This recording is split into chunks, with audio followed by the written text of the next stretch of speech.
India versus Pakistan రేపు దుబాయ్లో tournament ఉన్నది.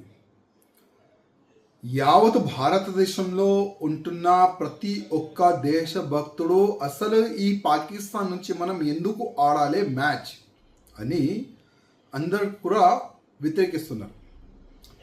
నేను కూడా ఈ మ్యాచ్ని మనం బైకాట్ చేయాలని నేను బీసీసీఐ అధికారులకి నేను రిక్వెస్ట్ చేస్తున్నాను. ఎందుకంటే ఎక్కువ రోజు కూడా కాలేదు.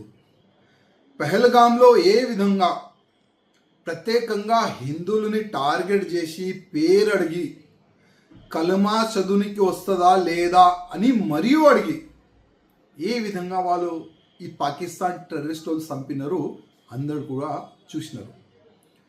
ఇవాళ ఈ పాకిస్తాన్కి మనము వాటర్ కూడా ఆపేసినాము. అట్లాంటి దేశం నుంచి క్రికెట్ మనం ఎందుకు ఆడాలని యావత్ భారతదేశంలో ఉన్న భారతీయులు అడుగుతున్నారు.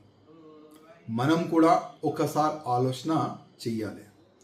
ఎందుకంటే ప్రధానమంత్రి మోదీ గారు ఏ విధంగా పెహల్గాం పైన అటాక్ అయిన తర్వాత సింధూరు ఒక పేరు పెట్టుకొని పాకిస్తాన్లో గుసాంచి టెర్రరిస్ట్ అడ్డలపైన కానీ పాకిస్తాన్ టెర్రరిస్ట్ మెంటాలిటీ పెట్టుకున్న ఆర్మీ పైన కానీ ఏ విధంగా బాంబులు దాడి చేసినారు ప్రపంచం మొత్తం చూసినారు.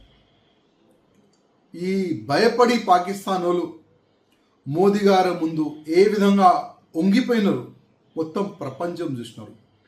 ఇట్లాంటి సమయంలో మనం పాకిస్తాన్ నుంచి ఎట్టి పరిస్థితుల్లో మ్యాచ్ ఆడకపోతే మంచిగా ఉంటుందని నేను వ్యక్తిగతంగా అనుకుంటున్నాను. కొంతమంది సుప్రీంకోర్టులో పిటిషన్ కూడా వేసినారు. అసలు ఈ పాకిస్తాన్ భారత్ ఈ టోర్నమెంట్ జరగకూడదు అని కూడా చాలా వరకు అడ్వకేట్లు పిటిషన్ కూడా వేసినారు.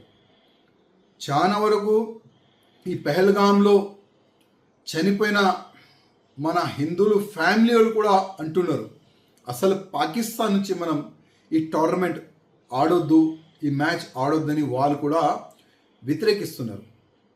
అందరు వ్యతిరేకిస్తున్నారు. యావత్ భారతదేశంలో ఉన్న ప్రతి ఒక్క భారతీయులు వ్యతిరేకిస్తున్నారు. ఇట్లాంటి సమయంలో కొద్దిగా బీసీసీఐ పెద్దలు దృష్టి పెట్టి వాళ్ళతోని మ్యాచ్ ఆడకపోతే మంచిదని నేను వ్యక్తిగతంగా అనుకుంటున్నాను.